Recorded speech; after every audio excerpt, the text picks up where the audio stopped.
시편 37편 1절. 악을 행하는 자들 때문에 불평하지 말며 불의를 행하는 자들의 시기하지 말지어다. 그들은 풀과 같이 속히 배임을 당할 것이며 푸른 채소같이 쇠잔할 것이미로다. 여호와를 의뢰하고 선을 행하라. 땅에 머무는 동안 그의 성실을 먹을 거리로 삼을지어다. 또 여호와를 기뻐하라. 그가 내 마음의 소원을 내게 이루어 주시리로다. 내 길을 여호와께 맡기라. 그를 의지하면 그가 이루시고 내 의를 빛같이 나타내시며 내 공의를 정오의 빛같이 하시리로다. 여호와 앞에 잠잠하고 참고 기다리라. 자기 길이 형통하며 악한 길을 이루는 자 때문에 불평하지 말지어다. 7절까지 있는 말씀입니다. 시편 37편에 있는 이 한 편은 다윗이라고 하는 사람이 나이가 많이 들어서 노년에 하나님의 백성들, 하나님의 사람들, 이때는 이스라엘 백성이죠. 이스라엘 백성들에게 바른 삶의 자세를 어떻게 갖는 것인지 하는 지혜를 적어주는 그런 시인데, 오늘 5절에 보면 너의 길을 여호와께 맡기라. 여기 맡기라는 말은 이제 아람어로 꼴이라는 말인데 굴리다라는 뜻이에요. 여기 길은 인생 전체를 가리키는 거거든요. 인생의 짐이 무거워서 홀로 지지 못하는 사람을, 그런 사람들은 하나님께 자기의 짐을 위임해도 된다. 이 이야기는 나중에 예수님께서 어떻게 해석하시죠? 수고하고 무거운 짐진 자들아 다 내게로 오라. 이렇게 다시 재해석하시잖아요. 그래서 하나님은 짐을 맡기는 하나님 백성들의 인생을 책임져 주고 도와주시더라. 지금 우리는 가장 힘들고 어려운 시기를 보내죠. 전 세계가 다 똑같은데. 그래서 이 인생의 짐을 하나도 지고 이렇게 살아가는 그런 여정이 됩니다.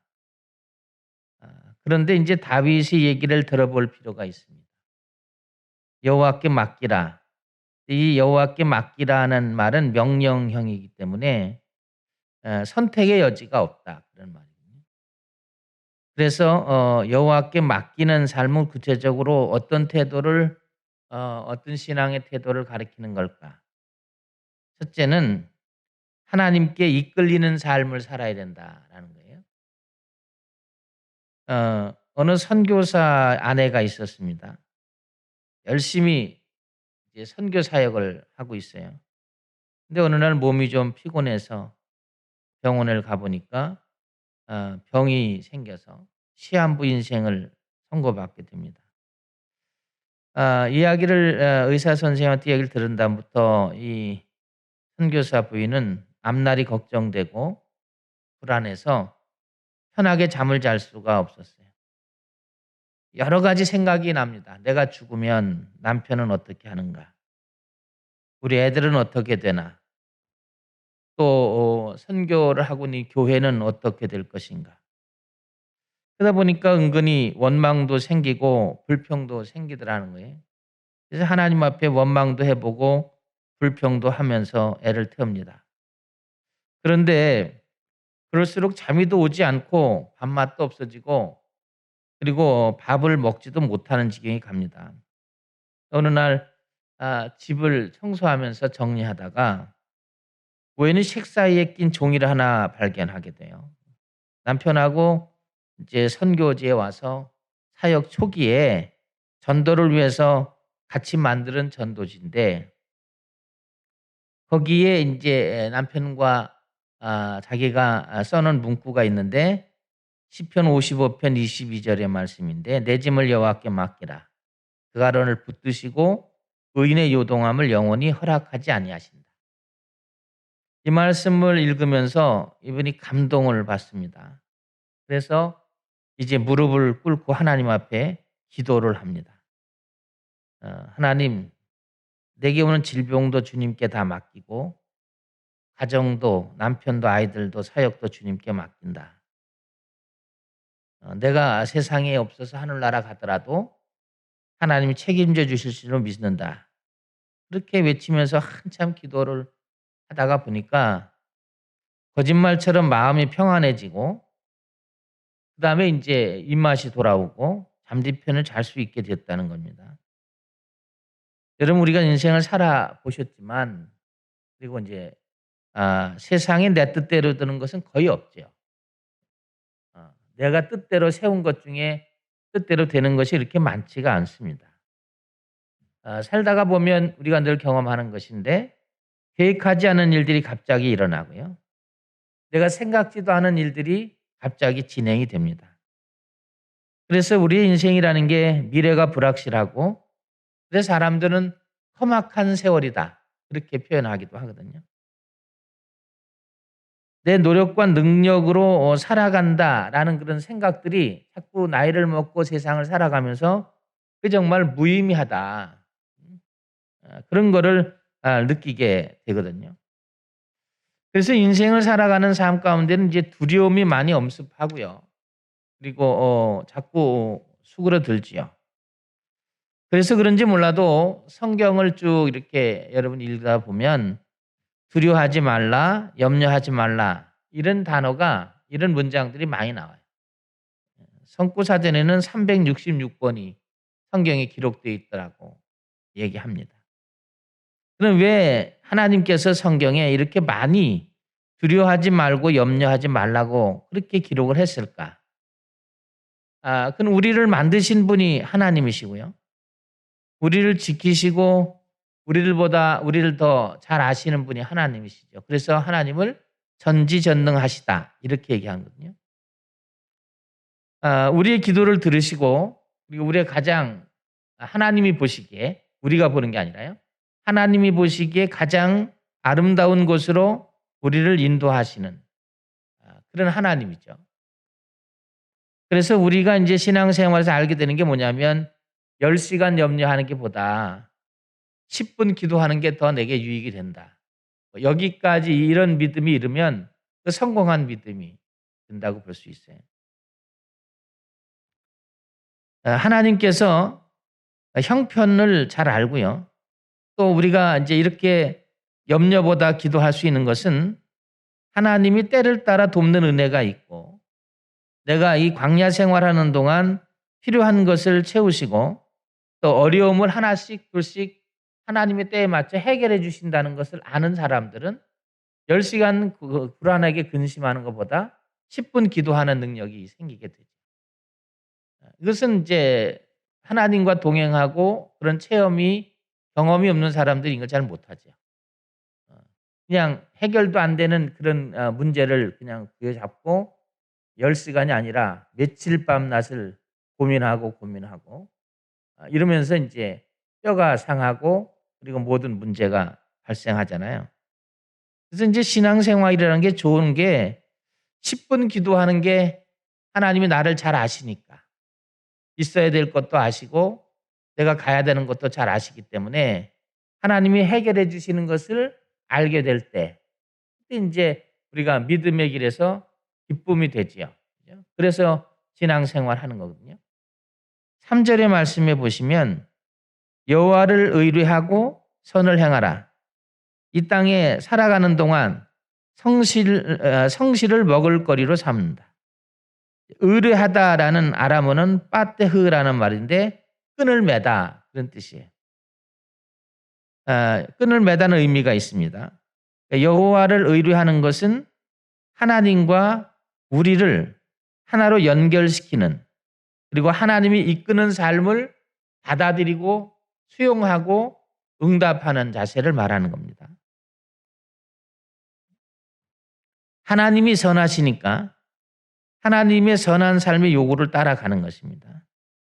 그래서 우리는 하나님께 모든 것을 맡기고 살아가는 그런 여정이 돼야 된다. 한 주간 우리 영덕교회 온라인으로도 예배 드리시고 오늘 교회 오신 분도 있는데 세상 풍조를 따라가지 말고 또 지금 세상에 보면 악한 자들이 형통하고 또 선한 사람이 어려움 당하는 세상인 것처럼 보여진다는 거예요. 근데 우리가 꼭 기억할 것은 그건 그렇지만은 않다. 하나님이 살아계시기 때문에 하나님께 맡기고 우리가 선을 행하는 삶을 살아야 된다. 맡기면 하나님이 도와주시더라. 다윗이 젊어서 이런 얘기를 하면 신뢰가 좀 안 가는데 자기가 나이 많이 늙어서 내가 하나님 의지하고 살아보니까 지난 날을 이렇게 돌아보며 복기를 해보니까 그렇더라는 거예요.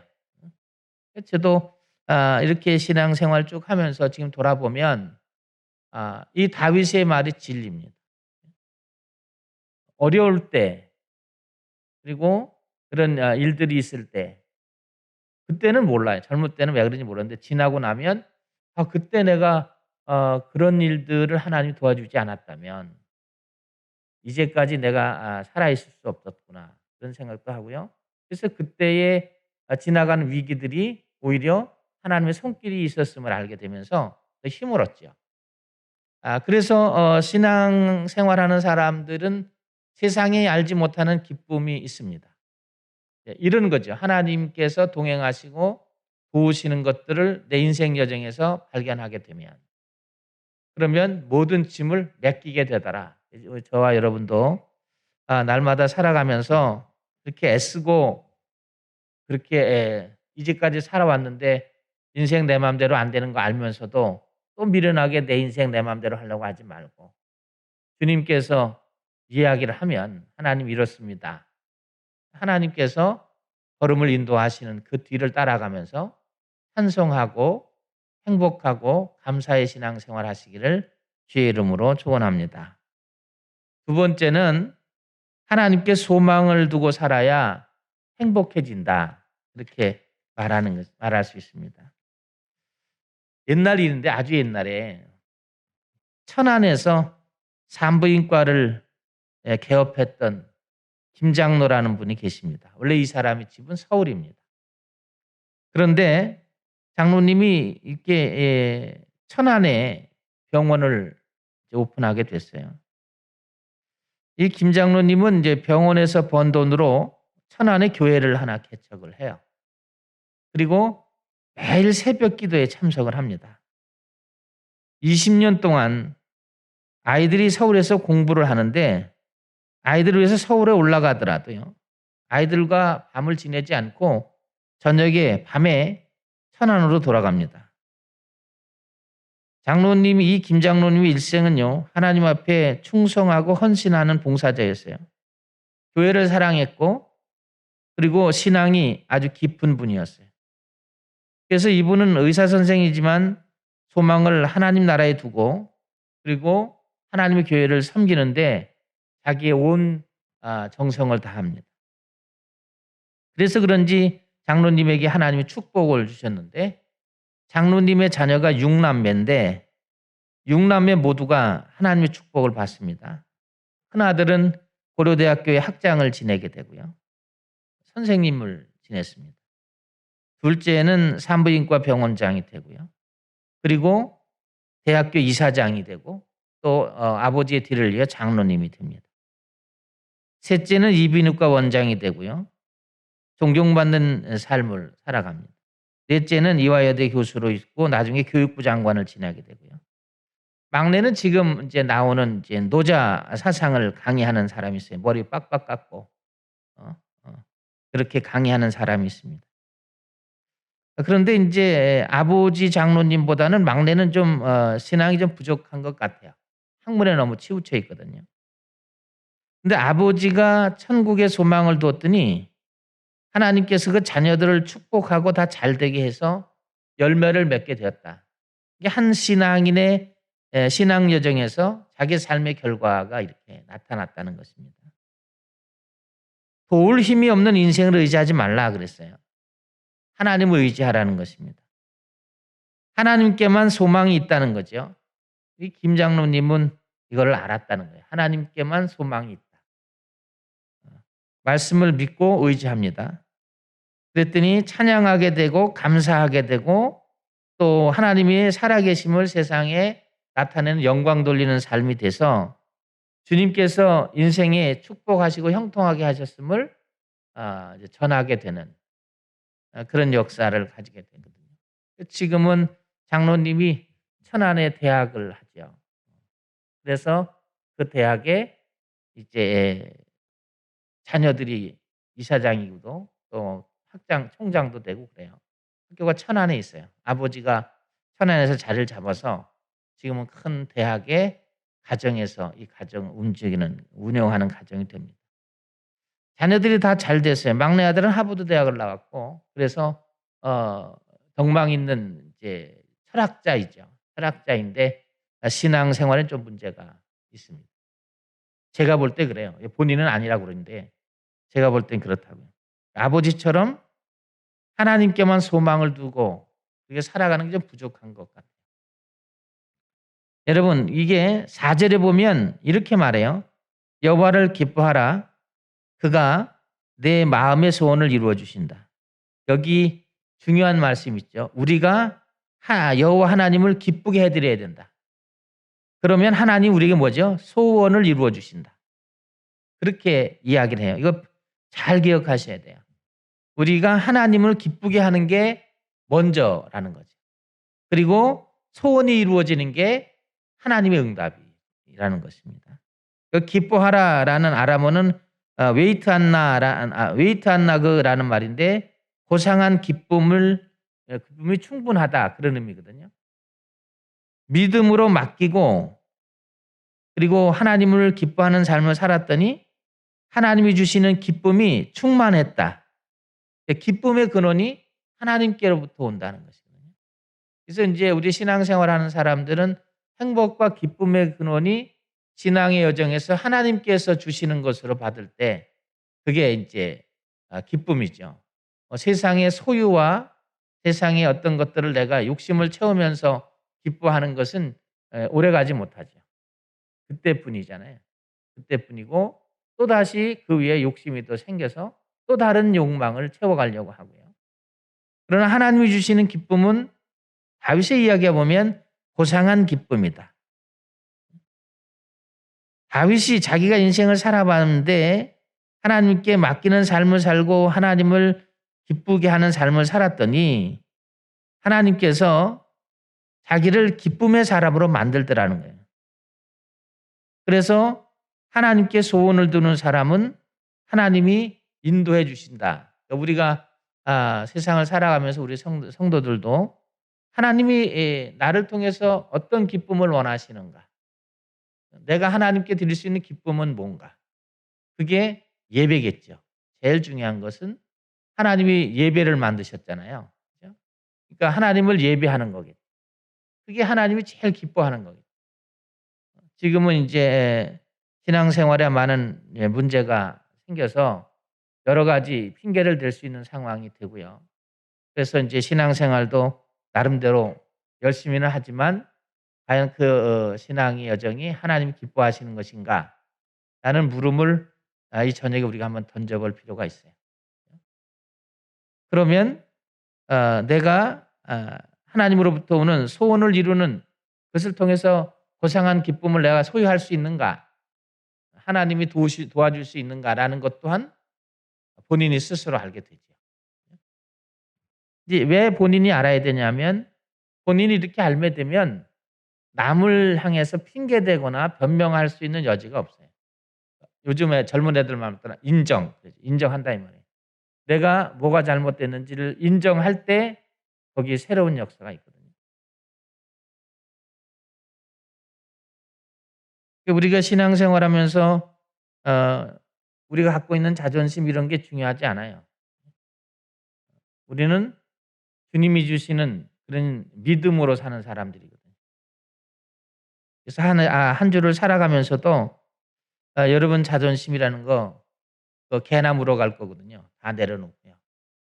그리고 주님이 주신 인생을 통해서 한 주 동안 기쁨이 가득한 그런 행복한 한 주가 되기를 주의 이름으로 축원합니다. 세 번째로 하나님이 이끄시는 삶을 기다려야 된다. 기다리는 삶이 된다. 우리가 살아가면서 기다림을 가져야 될 때가 많죠. 이런 일이 있습니다. 50대 중반의 어떤 목사님이 어 심혈을 기울여서 원고를 써 내려갔어요. 그래서 인제 책을 출판하려고 하는데 목사님이 출판사를 가면 다음 퇴짜를 맞고 돌아오게 돼요. 하도 많이 퇴짜를 맞으니까 목사님이 실망을 하게 돼요. 이제 화가 나니까 자기가 그 화를 못 다스리고 자기의 이 원고, 이 책을 만드는 원고를 이제 휴지통에 쓰레기통에 집어 던져 버렸어요. 그러니까 아내가 가만히 보니까 남편이 너무 신경질적이 됐다는 거죠. 그리고 원고를 버리니까 아내가 뭐라고 하냐면 "왜 원고를 버리냐. 원고를 쓰느냐고 얼마나 많은 시간을 버렸는데." 그게 인제 아내가 남편이 보든 말든 버린 인제 원고를 다 추려서 아내가 가져갑니다. 그리고 아내가 인제 원고를 문치를 들고 다른 출판사들을 찾아다녀요. 근데 어떤 출판사를 가니까 그 사장님이 이게 원고를 이렇게 읽어 보면서 눈빛이 변하더라는 거예요. 그래서 "우리 출판사에서 이 책을 출판해 주겠다." 그래서 인제 그 많은 그 출판사에서 거부를 당해서 상처가 깊었는데 한 출판사에서 이 사람이 책을 펴냅니다. 그게 인제 나중에 큰 세계적인 방향을 일으켜서 우리나라에도 한때 유명했었는데 긍정적 사고방식이라는 책이에요. 이게 출판이 되면서 이게 전 세계적으로 수백만 부가 팔려나가게 됩니다. 그리고 베스트셀러가 됩니다. 남편인 이제 노만 빈센트 필 목사님은 포기했는데 빈센트 목사님의 사모님은 포기하지 않고 기도하면서 이 책을 출판사를 계속 쫓아다니면서 오래 기다렸다는 거죠. 포기하지 않고 오래 기다리는 거. 그랬더니 하나님이 길을 열어 주시더라. 하나님을 의지하는 자들이 가지는 열매 중에 하나가 오래 기다리는 열매가 있죠. 인내의 열매가 있습니다. 성령의 열매 중에 인내의 열매가 있습니다. 그죠? 이제 인내의 열매는 하나님을 의지하고 인내의 열매를 가질 때 소원을 이루어지는 역사가 있습니다. 우리가 살아가면서 인내해야 될 때가 많이 있죠. 그죠? 그럴 때 하나님을 의지하시고요. 그리고 기도하면서 주님의 때를 기다리는 지혜가 필요하다. 여러분들 우리 성도들 가운데 만약 인내가 필요한 사람이 있다면 여러분이 저녁에 하나님 말씀을 잘 기억하면서 때를 기다릴 줄 알아야 된다. 다윗도 오랜 세월을 기다리잖아요. 왕이 된다고 사무엘을 통해서 하나님이 약속하신 그 시절로부터 오랜 세월 그는 왕위에 오르지 못하고 도망자로 세상을 살아가잖아요. 그래도 다윗은 끝까지 하나님의 때를 기다리고 결국 그 결과로 이스라엘을 통일하고 전 세계 하나님의 이름을 드러내는 왕이 되죠. 우리에게 있어서 중요한 건 뭐냐면 너무 조급하면 안 된다는 거죠. 내가 하겠다. 내가 해내겠다라고 하면 조급해지고 빈센트 목사님처럼 되죠. 아내처럼 하나님의 방법에 맡기고 위기를 조급하게 생각하지 않고 하나님이 일하시도록 자꾸 하나님께 이야기를 하는 거예요. 그게 기도죠. 그러면 하나님께서 일하기 시작하면 문제가 쉽게 풀린다는 거죠. 우리가 인제 저녁에 생각해 봐야 될 거 뭐냐면 우리가 인생을 걸어오면서 하나님을 의지하고 그리고 하나님께 내 인생의 여정을 맡긴 적이 있는가라는 거죠. 아니면 내가 어떻게 해 보려고 조급해 본 적은 없는지. 오늘 성경에서 다윗은 우리에게 말합니다. 하나님께 인생을 맡겨야 된다. 그리고 하나님을 믿음으로 기다리고 나아가면 하나님께서 우리의 모든 것을 인도해 주신다. 이것을 다윗이 자기의 신앙 여정에서 경험했기 때문에 자기 뒤를 쫓아오는 신앙인들에게 글로 남기면서 하나님은 이런 하나님이야. 하나님께서 소원을 이루어 주시려면 그 뒤에 하나님을 믿는 사람들이 어떤 믿음을 가져야 되고 어떤 마음의 자세를 가져야 되고 이렇게 하면 하나님께서 나를 도우셨듯이 그리고 하나님을 믿는 후대의 자손들에게도 하나님이 도와주신다. 이렇게 설명을 하고 있어요. 그래서 오늘 한 해를 살아가면서 여러분들이 여호와 하나님께 의논을 많이 하시길 바라요. 맡기고 되지도 않는 일, 풀리지도 않는 걸 내 능력도 힘도 없는데 해보겠다고 자꾸 그래서 마음이 상하고 요새 스트레스 받는다고 그러는데 그것 때문에 괴로워하지 말고 우리는 하나님이 계시니까 하나님께 내 사정이 이렇습니다. 이렇게 얘기하면서 하나님이 나를 어떻게 도우시는지 그 놀라운 체험을 통해서 기쁨이, 행복이 가득한 날마다의 생활이 되기를 주의 이름으로 축원합니다. 하나님 아버지, 우리는 하나님의 자녀가 되었습니다. 힘들고 어려운 시기를 하나님의 자손들이 지내가고 있습니다. 또 우리 영덕교회 지체들이 무거운 인생의 짐을 지고 살아가는데 고통스러운 사람도 있고 괴롭고 그래서 하나님 여호와께 맡기라는 명령의 말씀을 이 저녁에 듣습니다. 하나님, 우리 영덕교회 성도들이 하나님이 이끌리는 삶으로 살아가며 하나님께 소망을 두는 삶이 되고 또 하나님이 이끄시는 삶으로 다윗처럼 하나님 우리도 우리의 이웃에게 그리고 우리 형제와 자매들에게 우리의 자녀들에게 하나님이 나의 삶에 어떻게 역사하셨는지를 하나님 알려주고 보여주고 가르쳐주는 신앙의 선각자들이 될 수 있도록 도와주시기를 원합니다. 하나님, 성도들에게 모든 길을 여호와께 맡기라. 하나님 명령하셨으니 이 명령을 따라서 하나님의 축복된 삶이 우리 안에 일어나게 역사해 주시옵소서. 부족한 종이 기도하는 것은 우리 영덕교회 지체들을 세상에 내려보냅니다. 한 주간 동안도 하나님 하늘의 지혜를 주시고 하나님의 은혜를 허락하시고 믿음의 승리자가 될 수 있도록 하나님 행복하고 찬송할 수 있도록 우리의 지체들을 주님 보호하여 주시고 지켜주시고 힘주시기를 원합니다. 예수님의 이름으로 감사하고 기도합니다. 아멘.